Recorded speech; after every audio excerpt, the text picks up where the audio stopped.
நம்ம பிறந்ததிலிருந்தே இன்னைக்கு வரைக்கும் மதத்தை காப்பாற்றுறதுக்காக பாஜகவுக்கும் காங்கிரஸுக்கும் வாக்கு செலுத்திட்டே வந்திருக்கிறோம். ஒரே ஒரு தடவை மதத்தை கடவுள் காப்பாற்றுவார் அப்படின்னு சொல்லிட்டு அடுத்த தலைமுறை பிள்ளைகள் இந்த மண்ணில் வளத்தோடு வாழணும் அப்படின்னு சொல்லி தொடர்ந்து போராடக்கூடியதான நாம் தமிழர் கட்சி பிள்ளைகள் எங்களுக்கு ஒரு வாய்ப்பு தாங்க. ஒரு வீட்டில் 2 பிள்ளைங்க இருந்தால் 2 பேருக்கும் வாய்ப்பை கொடுத்துட்டு இதை உங்களால் செய்ய முடியாது அப்படின்னு சொல்கிறது தான் நியாயமாக இருக்கும். ஆனால் எங்கள் கையில் நீங்கள் வாய்ப்பே கொடுக்காம நீங்கள் சொல்கிறத உங்களால் எப்படி செய்ய முடியும் அப்படின்னு கேள்வி கேட்குறது சரியே கிடையாது. கப்பியரை பேரூராட்சியில் பார்த்தீங்கன்னா எனக்கு ஒரு வாய்ப்பு கொடுத்தாங்க. சட்டவிரோத கல்குவாரிகளுக்கு எதிராக போராடி அதை தடுத்து நிறுத்துறதில் பெரும் பங்காற்றி இருக்கிறேன். அதுபோல் மூடப்படக்கூடிய நிலைமையிலிருந்து அரசு பள்ளியை மீட்டெடுத்து ISO தர சான்றிதழ் வாங்கி தரம் உயர்த்தி இருக்கிறேன். ஒரு அங்கன்வாடி இருந்தது, 50 ஆண்டுகள் பழமையானது, அதுக்கும் ISO தர சான்றிதழ் வாங்கி தரம் உயர்த்தி இருக்கிறேன். ஒரு அரசு ஆரம்ப சுகாதார நிலையம் இருக்கிறது, அது தேசிய தர சான்றிதழ் பெறுவதற்கு தேவையான எல்லா உதவிகளையுமே பண்ணியிருக்கிறேன். இளைஞர்கள் விளையாட்டில் ஆர்வம் காட்டணும் அப்படிங்கிறதுக்காக என்னால் முடிந்த வரைக்கும் பல விளையாட்டுகளுக்கும் விளையாட்டு நிகழ்வுகளை நடத்தி அதை ஊக்கப்படுத்துவதற்காக உதவி பண்ணியிருக்கிறேன். இளைஞர்களுக்கு உயர்கல்வி வழிகாட்டி நிகழ்வுகள் நடத்தி இருக்கிறேன். என்னுடைய ஊர் மக்களுடைய பாதுகாப்பை கருத்தில் கொண்டு ஒவ்வொரு சந்திப்பிலும் கிட்டத்தட்ட 30 கண்காணிப்பு கருவிகள் நிறுவியிருக்கிறேன். அரசின் நலத்திட்டங்கள் மக்களுக்கு சென்று சேரணும் அப்படிங்கிறதுக்காக பல கேம்ப் நடத்தி அந்த நலத்திட்டங்களை எல்லாம் மக்களுக்கு கொண்டு சேர்த்திருக்கிறேன்.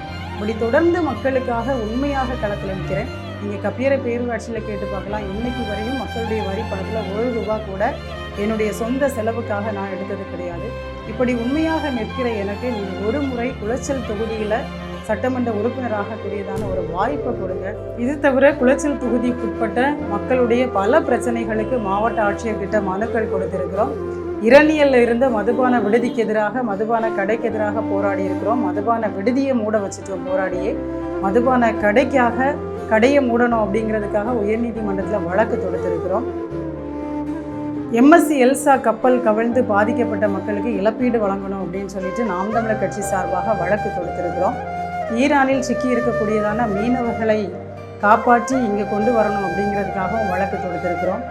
திடக்கழிவு மேலாண்மை அப்படிங்கிற பேரில் ஒரு திட்டம் இருந்தாலும் கூட பொது வெளிகளில் அவங்களே குப்பையை எரிக்கக்கூடிய நிகழ்வு நிறைய பேரூராட்சிகளில் இருக்குது. இதற்கு எதிராலாம் குரல் கொடுத்துருக்குறோம்.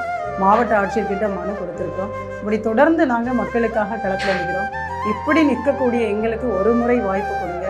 உங்களுக்கு உண்மையாகவே இயற்கை விவசாயத்தை இங்கே ஊக்கப்படுத்தி நஞ்சில்லாத உணவை உங்கள் பிள்ளைங்களுக்கு கொடுக்கணும் அப்படிங்கிற ஆசை இல்லையா? இல்லைன்னா நம்முடைய கனிம வளங்கள் பாதுகாக்கப்படணும் அப்படிங்கிற ஆசை இல்லையா? கனிம வள கடத்தல் லாரிகள்னால விபத்துகள் ஏற்படுவதை தடுத்து நிறுத்தணும், பாதுகாப்பான சாலையில் பயணிக்கணும் அப்படிங்கிற ஆசை உங்களுக்கு கிடையாதா? இங்கே இருக்கக்கூடிய நிலம் வளம் சார்ந்த தொழிற்சாலைகளை உருவாக்கி வேலை வாய்ப்பை இங்கே அதிகப்படுத்தணும் அப்படிங்கிற ஆசையும் கிடையாதா?